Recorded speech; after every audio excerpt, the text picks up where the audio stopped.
series. If you haven't got any of my other videos, I've done a magazine flip on Selena Quintanilla, Aaliyah, Prince, and basically whenever my partner Chris finds magazines of music celebrities who he knows I love and adored, he will pick them up for me and I will do an ASMR magazine flip video, as those are some of my favorite videos to watch. But this Sunday is particularly special because he bought one of my, if not my all-time favorite musical artists, Miss Whitney Houston. That was backwards. Let's try that again. Whitney Houston. Without a doubt, Whitney is my all-time favorite vocalist, male or female. We'll just never see another like her, you know? Like, the emotions and feelings that I get listening to her music, I just cannot describe. And when he bought this home, I nearly almost jumped up and down because I just love Whitney. But let's get into it. So this is the commemorative edition People magazine, 10 years later, meaning after her death. Why we will always love her. A timeless star's life and legacy, plus family and friends remember Whitney to people. And here's a gorgeous picture of Whitney. So let's open it up.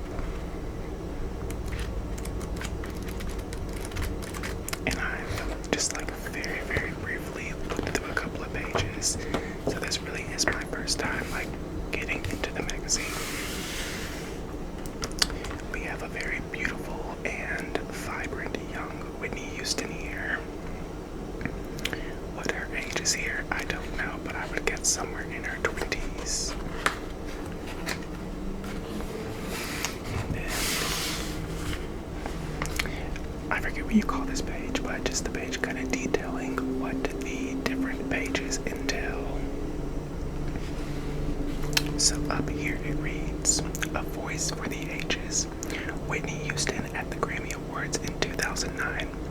I took a very humble attitude. She once said, I was not going to say, hey, I sold 13 million records. My mother always told me, before the fall, go with pride." And if you don't know who Whitney Houston's mother is, she is Sissy Houston. And she's also a music icon and legend. If I'm not mistaken, Sissy Houston actually sang background vocals for Elvis Presley.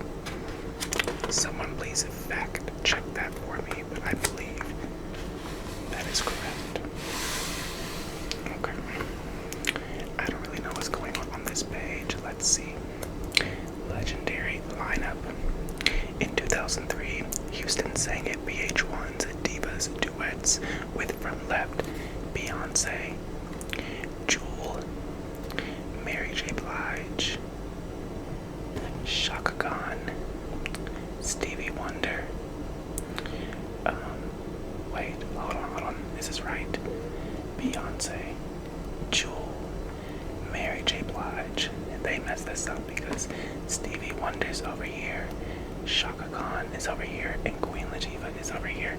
Sorry, got confused. This is Whitney right here in the gold, gold lame outfit. It's fun, you know. Okay, let's move right along.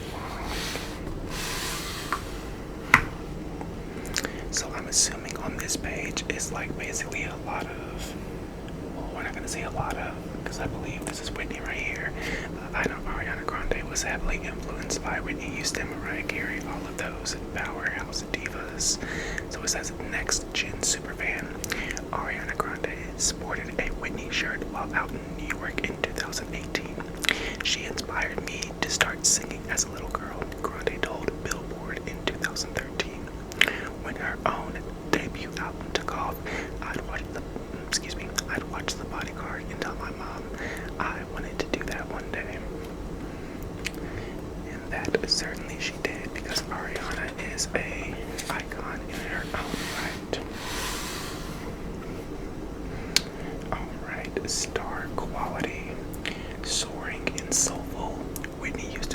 times made her a legend in her own time and gifted the world with an enduring and uplifting soundtrack.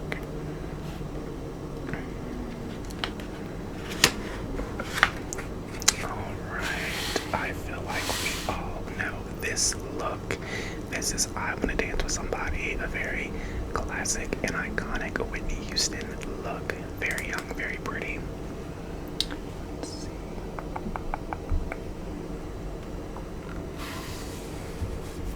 Take a look at some of the imagery here. Oh my goodness, these photos are beautiful. So obviously this is Whitney Houston over here on the right, and this is Warwick, which, if I'm not mistaken, is Whitney's cousin, who is also a musical icon and legend. But let's read. Being around people like Aretha Franklin, Gladys Knight, Dionne Warwick, and Roberta Flack had a great impact on me as a singer, as a performer, as a musician, said Whitney Houston. So you can see Whitney had a very musically talented family. Okay. Down here it reads, Whitney was just a gift in voice. She was just so innocent in the business, and that voice was so pure, and her life was so pure, said Lionel Richie. Alright, moving right along. See, you see Whitney over here, cuddled with Nelson Mandela. It's very beautiful. And then you also see, I believe that's Stevie Wonder. Let's see. Sunshine of Their Lives, Whitney Houston and Stevie Wonder lit up the American Music Awards in LA in 1986. In 1992, they released a duet, Stevie's We Didn't Know, which 92 is the year I was born, so that means it turns 30 this year. Wow, they have the most beautiful images of Whitney in here. From the beginning, the camera and I were great friends. I know the eye of the camera is on me, eye to eye. It loves me, and I love it, said Whitney Houston to Time magazine in 1987. So Whitney just knew she was going to be that girl, and that girl she was. Speaking of, it reads, The It Girl. Riding the success of Whitney in 1987, Houston gets the glamour treatment. Her smashed record didn't dazzle critics. Whitney, wrote John Perales of the New York Times, plays everything safe.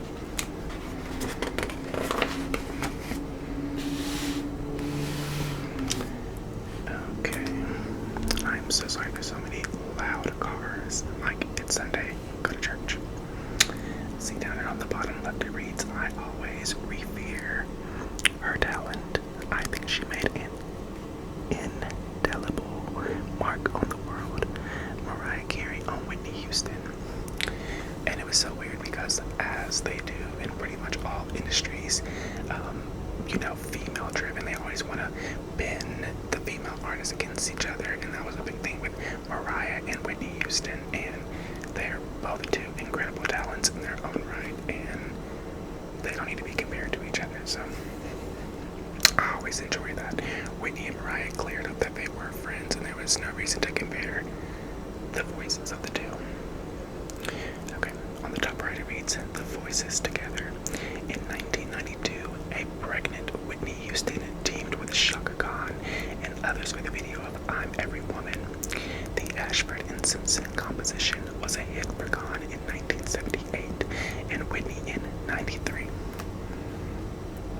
Shaka Khan is another musical legend.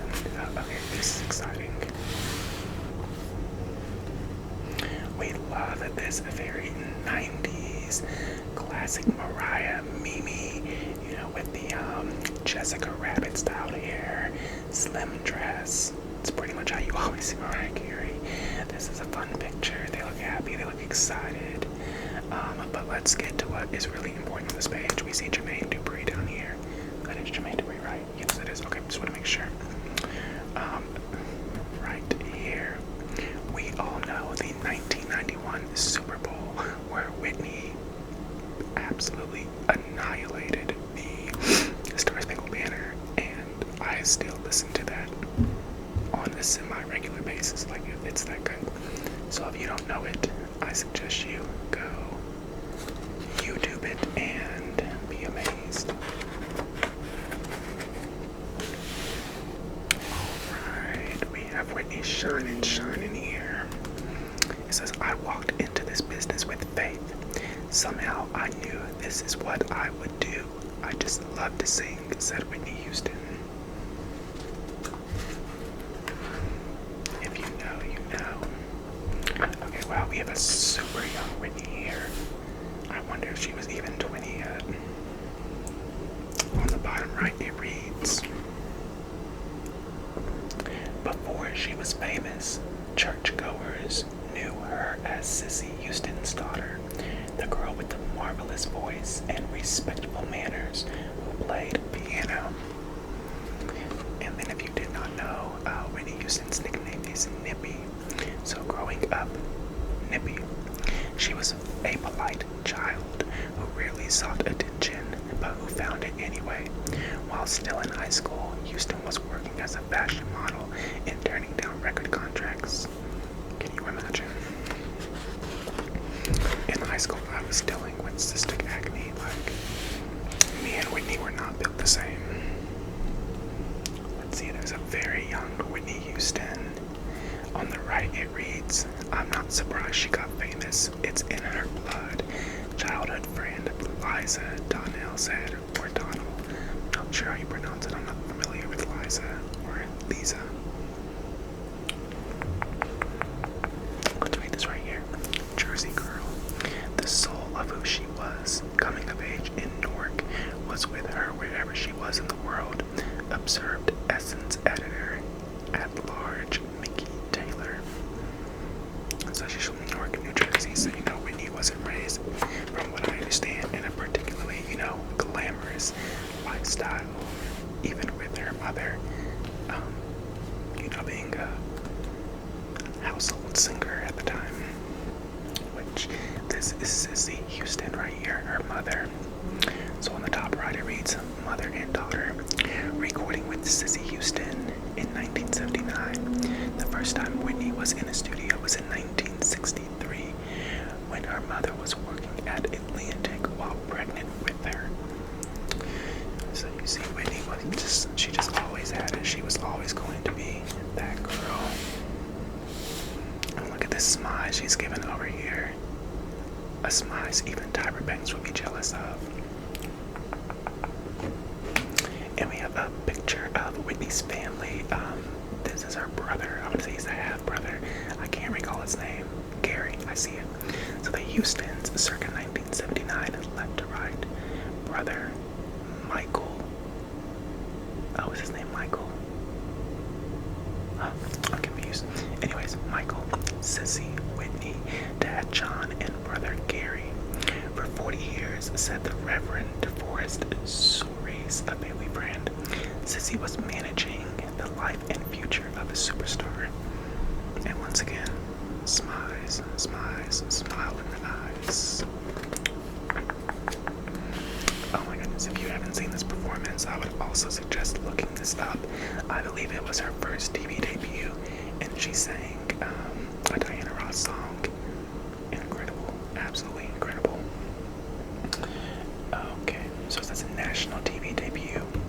Clive Davis introduced a 19-year-old Houston on Merv Griffin's show on April 29th, 1983, praising her natural charm. You either got it or you don't have it, and she's got it. So you see Whitney's mother. I'm guessing this is Merv Griffin. It's a little bit before my time, so I don't know. And Whitney Houston. And I believe this was her manager, Clive Davis. So on the left-hand side it reads, Arista's Clive Davis and 19-year-old Houston, and the signatures that would launch her career. Like, wow. That's amazing. amazing. Doesn't even know if Clive Davis is still alive. I feel like he is, but I'm honestly not sure. Okay, look at the makeup, y'all. This definitely has to be the 80s. So up on the right it says Supernova. Overnight, the shy New Jersey choir girl became a chart sensation, backing up her glamorous made-for MTV looks with those incomparable pipes.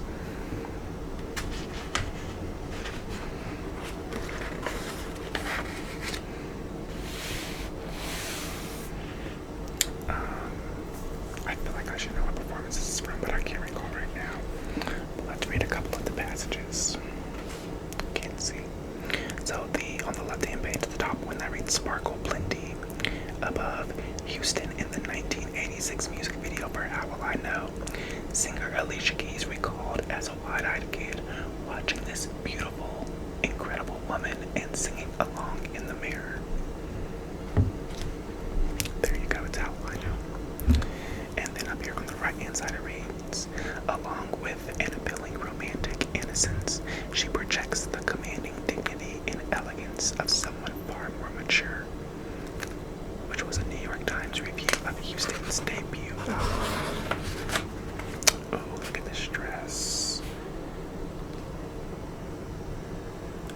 This is fun. So, in full flower on the left-hand side. For Houston in 87, it seemed, said Dionne Warwick, that her success was something that was supposed to happen. This is a gorgeous picture. I love this dress. That's amazing. Okay, then it looks like we have Whitney Houston with what I presume maybe is her first Grammy Award. But let's read and find out. Right here it says, having it all, almost. Grammys, 6 in all, including Best Female Pop Vocal 1986 left, and riches like Houston's sprawling Mendham Township, New Jersey home came at a price. When I became Whitney Houston and all this other stuff that happened, my life became the world, she told Oprah Winfrey. My privacy, my business, who I was with, I just wanted to be normal. Okay, for one, this house is incredible. Like, could you imagine having that many have that much square footage in your home? I would personally be scared. That's too much space for like people to be hiding in. But that's just me, because I watch a lot of like crazy murder documentaries. So, anyways, on the top right over here it reads, I've gotten flack about being a pop success, but that doesn't mean that I'm white. Pop music has never been all white. Whitney Houston on criticism that her music wasn't black enough. I've heard this before. I think she did an interview on it where, I believe at that time, Clive Davis and the record company, wanted her to be a little more pop, so it was a more digestible to the general public, aka, the Caucasian crowd, and, it just, times have changed, we'll just put it that way. But, she kind of had criticism from both sides. She had, because, she grew up in, like, a gospel choir, which is very, you're running and you're riffing and you're shouting and you're, doing a lot, and, that probably wouldn't be, at that time, quite as digestible, for some audiences. So I do think in the beginning of her career, they maybe toned down, I don't know. I'm rambling on. If you know what I'm saying, you know what I'm saying. Okay. If you've never watched this performance of Whitney and her mom singing together, go watch this as soon as you finish this video, because it's a lot. It's beautiful, but it's also like a little haunting. Once you listen to the lyrics, just type in Whitney Houston and Sissy Houston duet, and I'm sure you'll find it. You see Whitney with Eddie Murphy down here. Let's see. Okay. Oh, and this is George Bush up here. I'm assuming George Bush Sr. Yeah, it would have to be based on time frame. So it's at the height of her fame in 1990, Houston met President George George H.W. Bush in the Oval Office. Bush honored the singer as a Points of Light contributing leader and gave her, Sissy and brothers Michael and Gary a private White House tour. There's also a performance where she is singing for George and Barbara Bush. Barbara, is that her name? Y'all, history's never been my strong suit. I believe it's George and Barbara Bush, and it is, it's called One Song, and it, once again, tearjerker for sure. So now we have her and Bobby. So down here it reads double act. Houston and Bobby Brown in Minneapolis in 1994 started out as friends. She told Rolling Stone, "We'd have dinner, laugh, talk, and go home. It wasn't intimate, and then it kind of dawned on us what's going on here." Oh, this is a pretty picture. Let's see. Up here on the right it says, "I hope all this wasn't for nothing. I hope I can sit back one day and rock in my chair, me and my husband, and laugh at it all." Whitney Houston. I hope she got at least some of that for her untimely passing. So we got Whitney and Bobby, one of the most controversial celebrity couples, at least of my life. On the left-hand side it reads, "From the time they locked eyes at the 1989 awards show, Whitney Houston and Bobby Brown had undeniable chemistry. But after 17 years together and the birth of daughter Bobby Christina, their 14-year marriage imploded." On the right it reads, "Power couple. Houston and Brown around the time of their engagement. When they met, he had on this cream outfit," she told Essence. "I was like, this is a thoroughbred right here." Sorry. Accidentally hit the table. Whitney was so funny. Like, she seemed to be like a very, very down-to-earth, New Jersey girl. Alright, you can see some nice pictures of, them having a good time.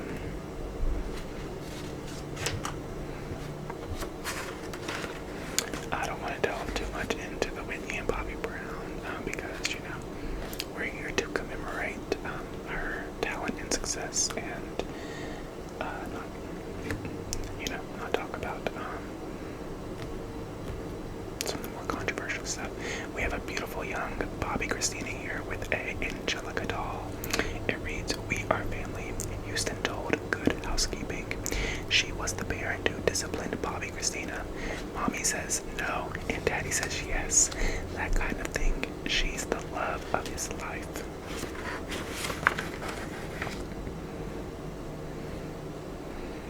Alright, now we have Whitney sitting down with, who is that? Diane Sawyer. Yes, so on the bottom, on the right hand side, it says, "On defense, I am not self-destructive," Houston insisted to Diane Sawyer. In 2002, "I'm not a person who wants to die. I'm a person who wants to live." I don't love Diane Sawyer interviews. I don't even think she gives them anymore, but I've seen the one with Whitney, I've seen the one with Britney Spears, and she's just very accusatory, Down here on the bottom right, pilgrimage. On a 2003 family visit to the Holy Land, Whitney was baptized in the River Jordan, toured biblical sites, and met with then Israeli Prime Minister Ariel Sharon. I don't know how to pronounce it. You see, Bobby Christina was a beautiful young lady.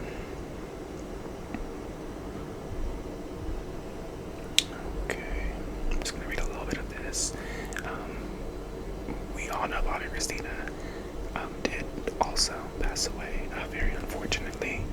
I'm sure that was a hard life for her. Whitney had a magnifying glass on her, and anything that she did was going to be wrong. And may they both rest in eternal peace. It says, "Houston's adored only child met a tragic fate that eerily echoed her mother's." And that's as far as we're going to go with that, out of respect.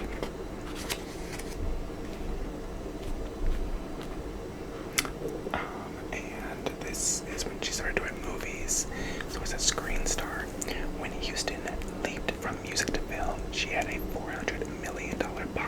this hit right out of the gate. Down here on the bottom right, it reads, I'm gonna pull it up.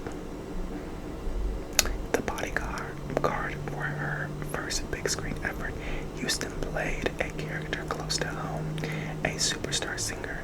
Kevin Costner, in the title role, played her love interest. And he was the bodyguard. I mean, I'm sure we all know what the bodyguard is. If you're too young, go educate yourself on some good pop culture. If you have not seen Cinderella with Whitney and Brandy, I know I've said this so many times, but good God, go watch it ASAP. It is amazing. And I believe this is Jordan Sparks. Yes, it is. So on the bottom right, it says Sparkle. On the last day of the shoot, Houston with Jordan Sparks called the cast and crew together and talked about how they created such a wonderful atmosphere, said producer Curtis Wallace. Then she has everyone to join hands in prayer. Does Jordan Sparks still sing?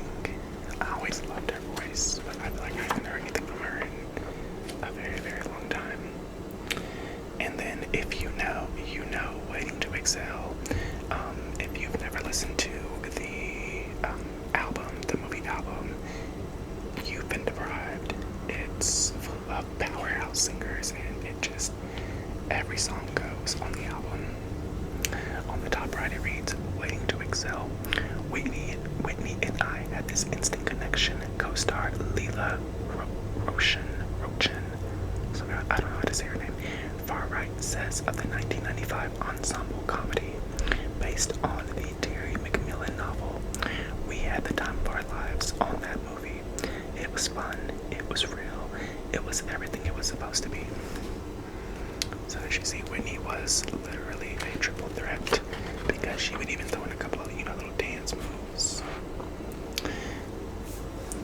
And on the top left, from Dolly with Love, Whitney did such a fantastic job.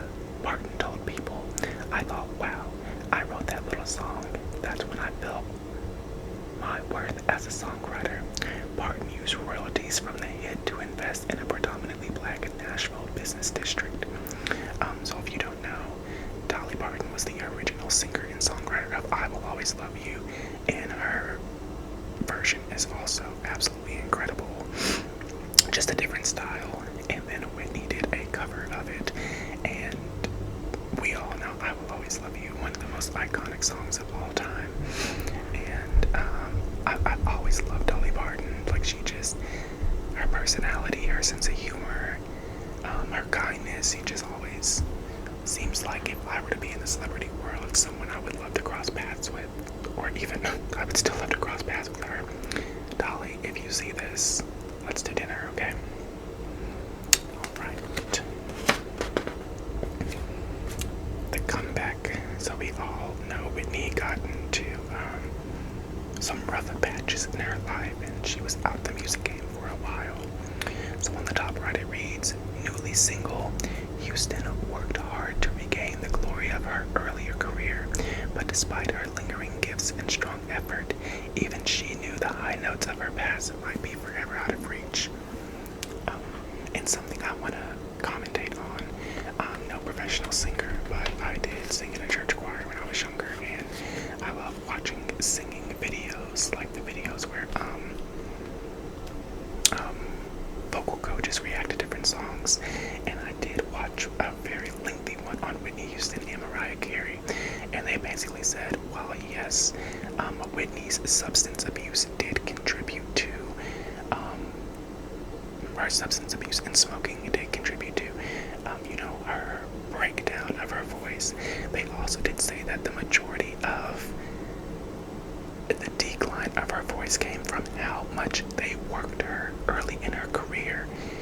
These music companies, when they know they have something big on their hands, they want you to put out as much music and as many videos and as many tours as possible, because they know the shelf life of a pop star, whatever, is only a decade or two, if you're lucky. So they did say that like she was overworked basically, and your voice can only sustain for so long singing songs of the caliber that she was singing. She was singing powerhouse, belting, riffing and running, hitting her falsettos and in her head voice and hitting lows. It's a lot. Your voice is an instrument, and it's not one that lasts forever. So on the bottom right it reads Dancing Queen. In November 2009, Houston made a guest appearance on the season finale of Dancing with the Stars, promoting her new single $1 Million Bill, which I love that song. If he makes you feel like $1 million bill, say it up, up, up, up. So we have Jennifer Hudson up here. On the top right it reads The Voices. Jennifer Hudson performed a powerhouse rendition of I Will Always Love You in honor of the woman she called her idol at the 2010 BET Awards. Following Houston's death 2 years later, Hudson would sing it again in tribute. Such a very beautiful picture. Alright, you have a Whitney and Bobby Christina up here. You have a Whitney, Alicia Keys, and Jennifer Hudson all looking very beautiful. On the right hand side, we have a pregnant Alicia Keys, it appears. Jennifer Hudson looks gorgeous.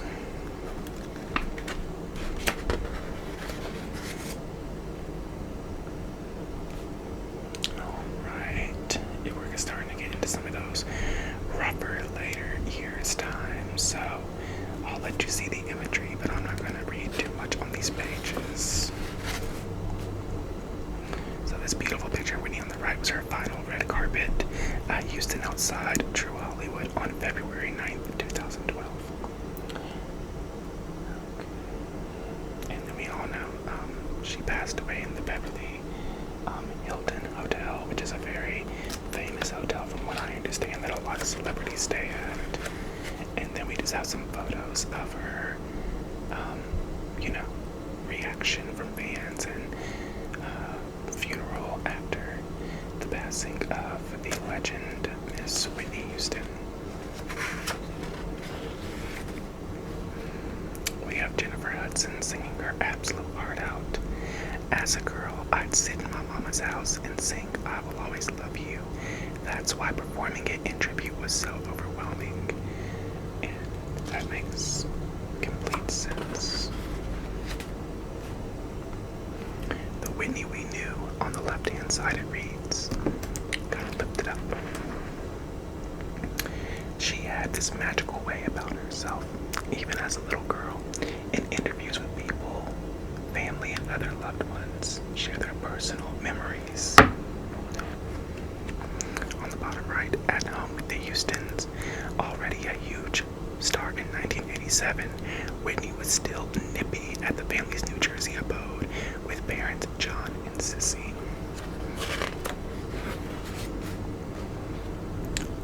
What a beautiful picture of the mother and daughter.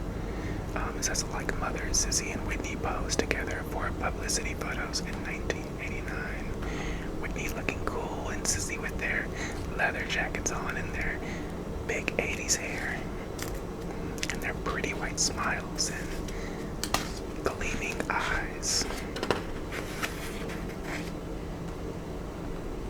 Alright, and we're not going to delve too much into these pages here. To see some of the additional imagery. On the bottom left, obviously we have Aretha Franklin here, another icon, one of the best, greatest singers to have stood behind a microphone, which is what Aretha Franklin said on Whitney Houston. And Aretha being Aretha, she would know. Alright, and we're going to finish off with this gorgeous young picture of Whitney. And on the top left it reads, "Singing was in my blood. There was no way to escape that." Whitney used it in her first People interview, 1984. Let's go ahead and read this. This is the last page. Whitney was the voice we got to hear a part of God every time she sang. Heart is heavy, spirit grateful for the gift of her. Oprah Winfrey in 2012. And then once again, we have Whitney singing that powerhouse rendition of the Star Spangled Banner that still gives me chills till this day. 10 days into the Persian Gulf War,